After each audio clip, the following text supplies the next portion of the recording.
అధ్యక్ష ధన్యవాదాలు మైక్ ఇచ్చినందుకు. అధ్యక్ష లాస్ట్ అసెంబ్లీలో అసలు నాకు మైక్ ఇవ్వనన్నారు. అసలు మొత్తం 4 సంవత్సరాలు ఇవ్వరేమనుకున్నాను. ఇచ్చినందుకు ధన్యవాదాలు అధ్యక్ష. అధ్యక్ష ఈరోజు గౌరవ మంత్రి గారు సమాధానం చెప్తూ కామారెడ్డి జాతీయ రహదారి గురించి, కరీంనగర్ కామారెడ్డి ఎల్లారెడ్డి గురించి అడిగారు అధ్యక్ష. కానీ దాని తర్వాత ఇక అన్ని గౌరవ మంత్రివర్యులు అన్ని వివరించి చెప్పారు. కానీ ఒకటి, మీరు పోతున్న రోడ్డు కానీ, నేను పోతున్న రోడ్డు కానీ, ముఖ్యమంత్రి గారు పోతున్న రోడ్డు కానీ, Bijapur to Hyderabad to Bijapur road అధ్యక్ష. మన్నెగూడ నుండి బీజాపూర్ వరకు కంప్లీట్ అయింది. ఈ రోడ్ కూడా శాంక్షన్ వచ్చి 2 సంవత్సరాలు అయిపోయింది. ఎన్నికల కన్నా ముందే ల్యాండ్ అక్విజిషన్ 1300 కోట్లు పెట్టి ల్యాండ్ అక్విజిషన్ కూడా కంప్లీట్ చేస్తున్నాం.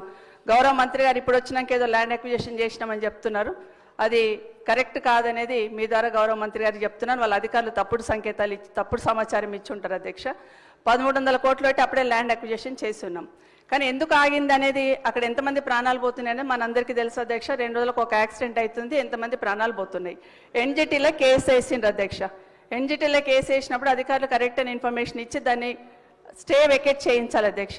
మొన్న 13th రోజు ఎన్జిటీలో కేసు ఉండింది. ఆ స్టే వెకేట్ అయ్యిందా, నిజంగా రోడ్ మీరు స్టార్ట్ చేస్తున్నారా, వర్క్ స్టార్ట్ అయిందా, ఆ క్లారిఫికేషన్ కావాలి అధ్యక్ష. ఎందుకంటే ఊరికే చెప్పడం కాదు అధ్యక్ష. 13th రోజు కేసు ఉండింది, అది వెకేట్ చేశారా, వెకేట్ చేస్తే ఎప్పటి నుండి స్టార్ట్ చేస్తున్నారు, వెకేట్ అయ్యిందా అనేది మీరు చెప్పండి అధ్యక్ష.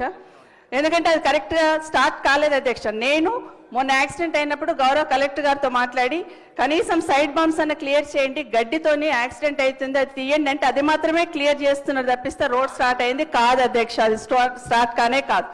ఒకవేళ నిజంగానే చెట్లు తొలగించడానికి ఇబ్బంది ఉందన్నప్పుడు చెట్లు లేని దగ్గరన్నా రోడ్డు చేస్తామనన్నా క్లారిఫికేషన్ తీసుకొని ఎన్జిటి దగ్గర పర్మిషన్ తీసుకున్నా స్టార్ట్ చేయాలి అధ్యక్ష.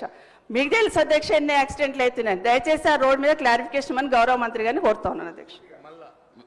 ఇది ఒక్కటే ప్రశ్నకు పరిమితం అయి జవాబు చెప్పండి సభ్యురాలు ప్లీజ్. అంటే సార్ ఎప్పుడు కూడా హౌస్ ద్వారా మీ ద్వారా హౌస్ ద్వారా ప్రజలను మిస్గైడ్ చేయొద్దు. ప్రాజెక్ట్ కాస్ట్ ఈజ్ 800 కోట్లు, ల్యాండ్ ఎక్విజిషన్కు 1300 కోట్లు వాళ్ళ ప్రభుత్వంలో చెల్లించిన అధ్యక్ష. నిజంగా చెప్పడానికన్నా 130 కోట్లు ల్యాండ్ ఎక్విజిషన్ పే చేసిండు. అప్పటికి అపాయింటెడ్